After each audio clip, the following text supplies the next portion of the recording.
afternoon, everyone, and welcome to SCAN. I'm your host, Tracey Wolfman. I am the owner of We Care Adult Care. I am current president of SCAN New Jersey, and I am delighted to have these two lovely ladies, Rech and Marianne Ruane, on my show today to tell us about what they do, because it's very exciting and it's an unbelievable story.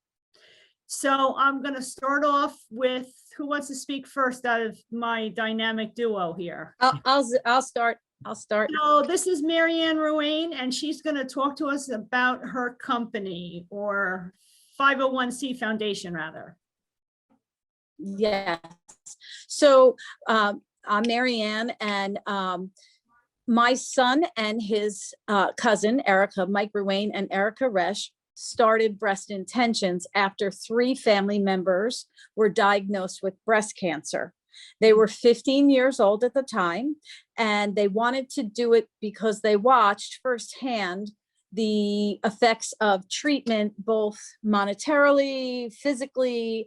So they wanted to make a difference. They wanted to raise money for Relay for Life, and they soon found out that Relay for Life, that money wasn't going to go direct to patients. So they started their own charity. And that's how I got involved, by my son and my niece. That's an amazing story. Carol, why don't you tell us about your induction into this great? Well, I'm a trailblazer because I was the first one diagnosed with breast cancer. Oh, I didn't know that. Yes. So, I woke up in the middle of the night one night with a burning pain in my breast. And the minute I felt it, I knew it was something bad. So went to the doctor, diagnosed with stage 3C breast cancer, started chemotherapy, radiation, double mastectomy. So as I was going through that process, we have a pretty tight-knit family. My daughter Erica was watching. Marianne's son Mike is one of her best friends. So they were watching me go through this process and come home and tell them stories about others who were going through the process.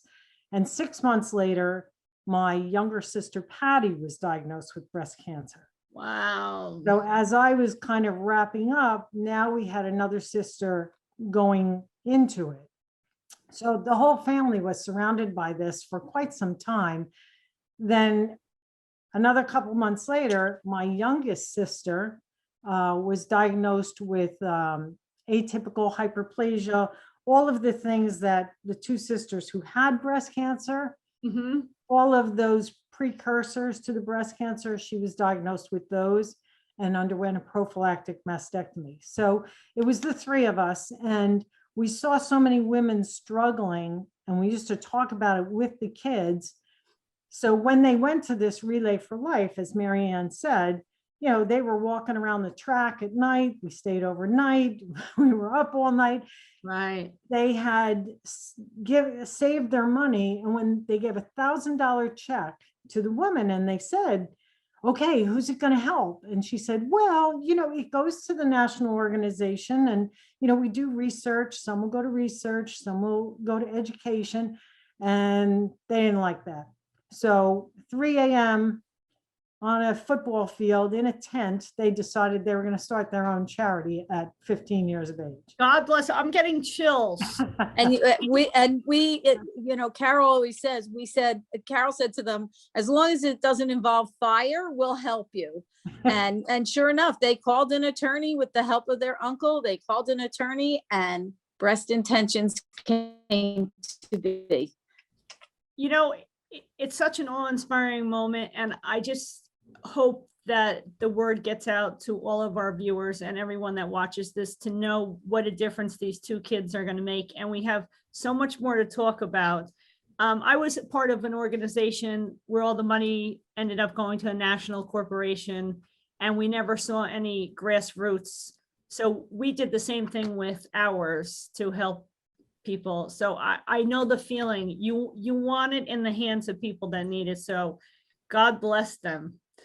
How do you identify patients to come to breast So- intentions or who benefit from your great work or your kids' great work. So how does that all work? So there's a couple of ways. Mostly our patients come from referrals from social workers, from hospitals.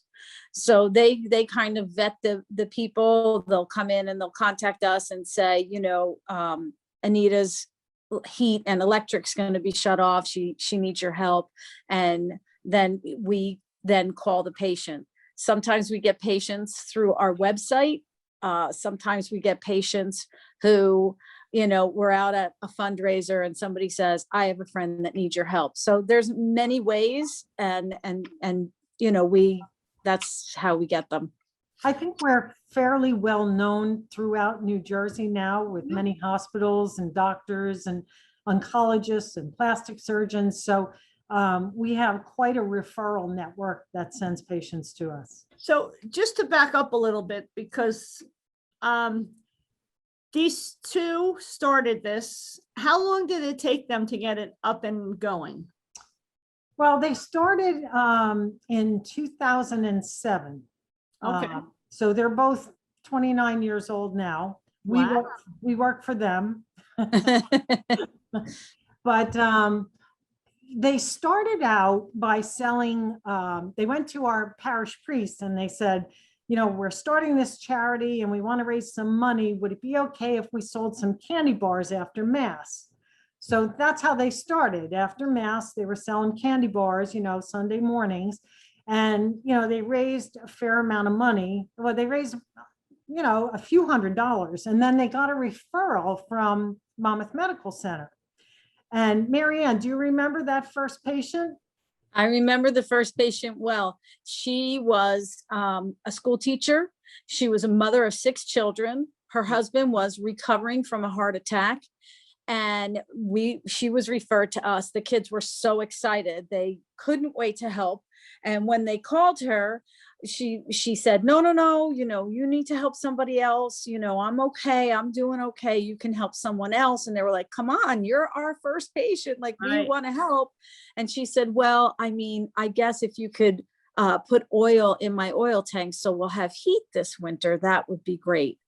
And we were all so flabbergasted because she was so selfless and, caring for everyone, meanwhile going through her own challenges. And so once you help somebody like that, you're addicted. You can't stop at that point. I can't even imagine, because, one of my, what kind of aid you provide, but I guess it runs the gamut, huh? It does. Yes. It does. It can be anything from lymphedema garments, utility bills, rent, car payment. We've done Ubers to get people to and from treatment. Whatever they are really struggling with or whatever is keeping them up at night, that's what we try to address. On your website, it states real help right now. How fast can they get help? We can turn around a case in 48 hours. Once, and if it's a real crisis situation where, the heat's being turned off tomorrow and the woman has children and it's winter, social worker will call us, we'll go through a little bit of an intake and we can call up with our credit card and, stop the cancellation of the service. So 24 to 48 hours. Typically, if it's not that much of a crisis, it'll be a couple of days. We have several caseworkers, but we can do it in 48 hours. So your two niece and nephew, is that what it is? My daughter, Marianne's son. My son. Yeah. Okay. So I'm going to say son and daughter. Okay. Different moms. Now, what part do they play in this organization now? So Bossing you around? they do that for sure. They do that. But they also, they're involved. They're co-presidents. Mike and Erica are both in finance. So they're always telling us how we, thinking of new ways to raise money, especially in these day and age, but they're very involved. And, we did all the Zoom meetings with them and they're still involved, and it's like the Hotel California, they're never leaving. Yeah, it's just such a wonderful story on how they took the initiative. Yeah, it was honestly incredible, and really a prideful moment for both Carol and I. I'm sure. I mean, overwhelming. And Carol, is everyone, you and your sisters, all still healthy? 15 years and counting. Amen. Yeah. Wonderful. What about anybody taking, because we're talking about these national organizations, and rightfully so, but does anyone at Breast Intentions take salary out of that? Like, how much is towards your overhead? No, the things that we have to pay for are what any charity would have to pay for: paper, ink, invitations to our events, those types of things. But no one takes a salary. Everyone is a volunteer, and every dollar raised, if it's not used, for those things that we need to run the charity, 100% goes back to patients in crisis. So we really do have a real impact on women who are struggling.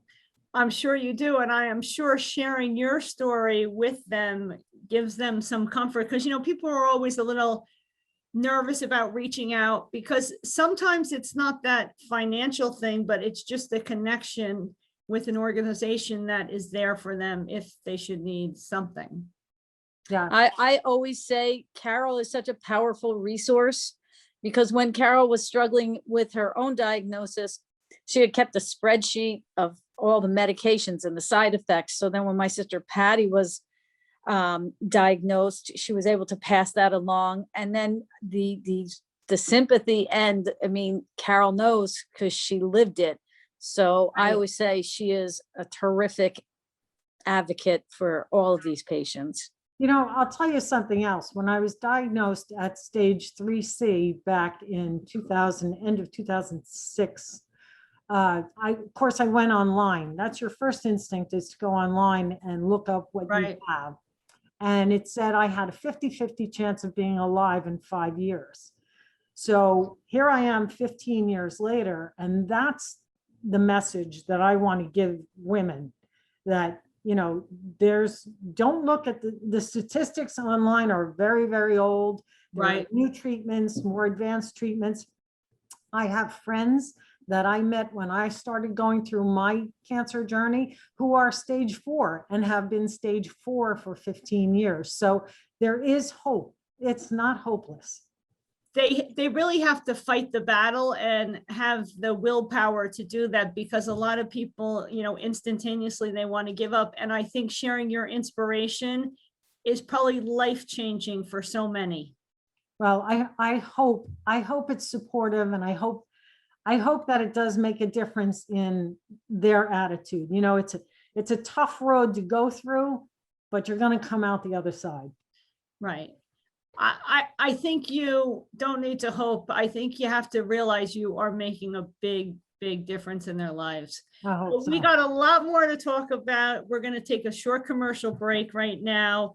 Carol and Marianne, it's such a pleasure to have you and share this wonderful story with others. And hopefully it will give exposure to fundraising so you can do more great things. But we're going to come right back after a short commercial break.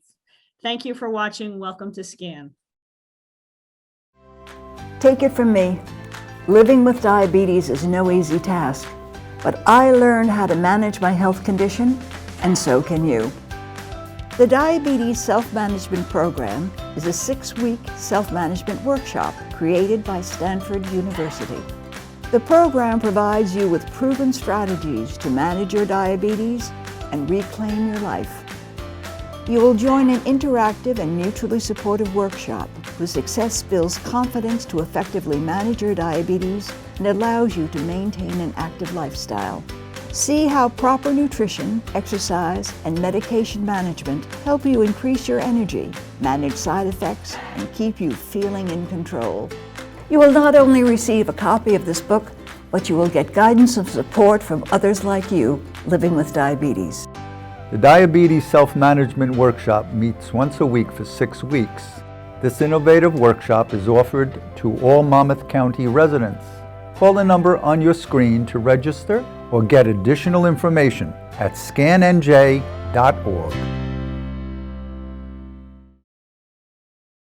Welcome back to Welcome to Scan. Just to reintroduce, I am here with Marianne Ruane and Carol Rech from Breast Intentions. And this is an organization that was started by their children when they were 14 and 15. 15. Both 15. Oh, they were both 15, pardon me. And I hope you've been listening to the first half of this because it's just a very heartwarming story. So ladies, tell us, you're doing this, you're rocking and rolling with your services, helping people, you're changing lives, and the pandemic hits. Yeah. How did you fare during the pandemic? Because people still have breast cancer, people still needed treatment, and I think it was probably twice as hard. So how did that work? So all of our fundraisers obviously had to be canceled. We did a bingo for boobs that got us so much money and we Nice. had to cancel that. We Oh. had our gala coming up. We had put a big down payment for the gala. And we had to cancel that, and Carol kind of, strangled the people to get our deposit back so we can continue to help people as we went. But it was troubling. And like you said, cancer doesn't go away because there's a pandemic. So luckily we have some money, and, we just help people as we could. And we did an appeal letter in the beginning of the year, and that brought in some money too. And we have some really great donors that give to us, and we count on them. Right. To help people and change lives. That's what you're Right. doing. So you kept moving forward and still were up and running during the pandemic, just low on funds. A little low on funds. One of the things we did, because we had to go with the times, was we had a trivia night via Zoom. Okay. And it was great. We had a lot of people join us for the trivia night. And we have another chapter in Massachusetts. And we haven't seen those girls in a long time, so they came on board. So it was a lot of fun. You just have to think of different ways to raise money without actually being in front of somebody raising money. So Right, you have to get creative with it. yeah. So speaking of raising money, do you have any upcoming fundraisers that we can spread the word about today? Yeah, we actually just locked down a date in 2022, April 30th of 2022 for Okay. our gala. And we're pretty excited about that because we're all anxious to get out and get dressed up again. Yeah. So that's going to be at the Sheridan in Eatontown. And we're also hoping next year to get our bingo for boobs back up and running, because that's a really fun event. We have a couple hundred women come in, play bingo, and lots of prizes. So hopefully by next year, the businesses, so many businesses have suffered too. We depend upon donations for our gift auctions. So, it's been tough for everyone, and we're hoping by next year that everybody's back up and running again, full speed. Yes, I mean, I think there's a lot of I shouldn't say I think, a lot of organizations have been hit with the lack of fundraising. Yes. So if someone wanted to be a volunteer for Breast Intentions, how could they go about it? Like, do you have a screening process, an application process? How does that work? We'll take everyone. Good for you. Take anyone and everyone. On our website, you can just go to contact us, and Okay. you can fill out the little form there and shoot it to us. And then when we have an event like the gala or like bingo, when we do need a lot of volunteers, then we would reach back out to those people. We've had former patients come and help out as volunteers at some of our events. That's really nice.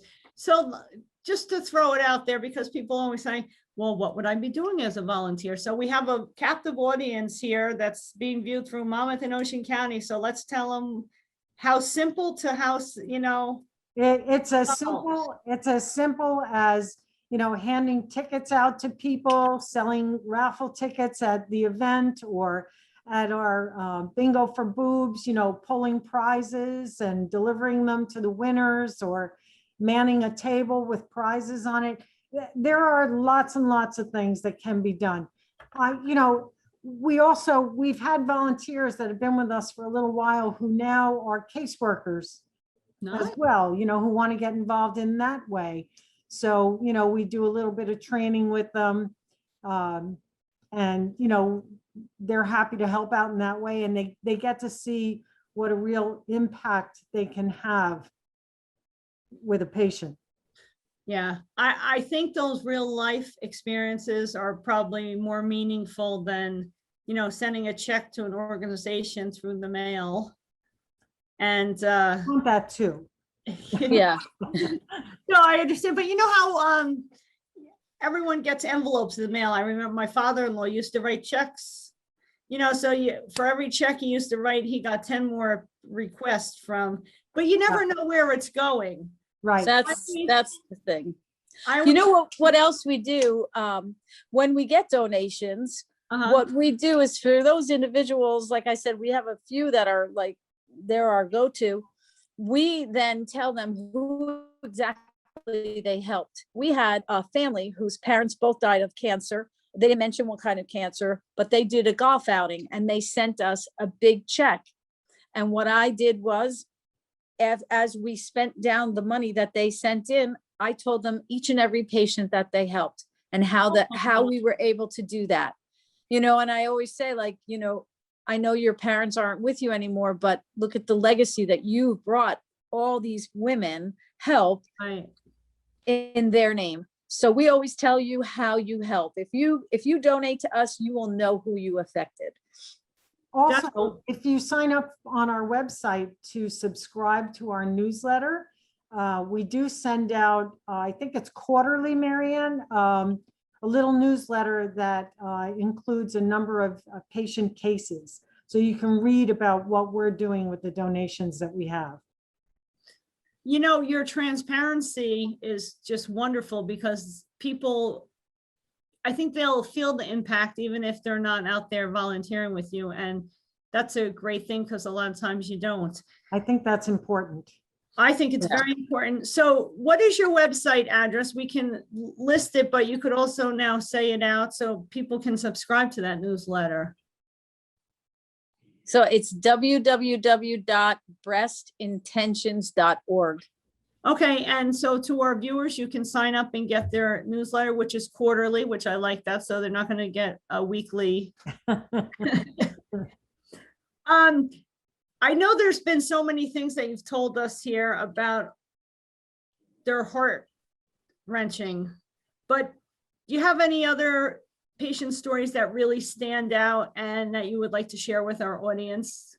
Well, I have one I just wrapped up last night, and this young woman really touched me. Her mom has metastatic breast cancer and was just transitioned to hospice. She had COVID as well, the mom.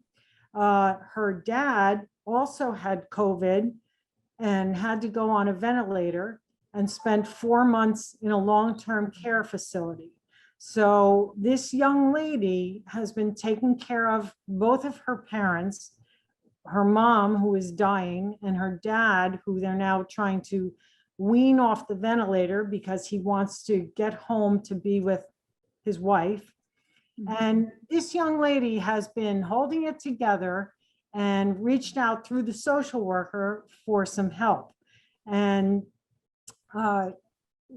she sent her bills in, really struggling. We paid her mortgage payment and we paid her PSE&G bill, and we sent her some food cards. And when I called her to tell her we were going to do that, she positively started to sob.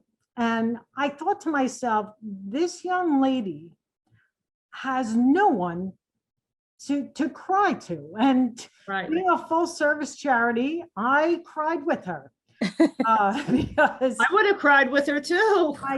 Her strength was amazing to me, watching her mom die and her dad be in such a tenuous health situation himself, Mhm. trying to get them back together so that they could say goodbye to each other. It was just heart-wrenching. It really was. That is really heart-wrenching. Yeah. Yeah. And I'm sure you have 1,000 more stories like that Oh. you helped. Marianne, anything stand out to you on stories? Well, one woman that I just helped recently, she was engaged. She's an older woman. She was engaged the minute her breast cancer came back. So this is the second time for her. It came back. Her fiance took off. He said, "See you later."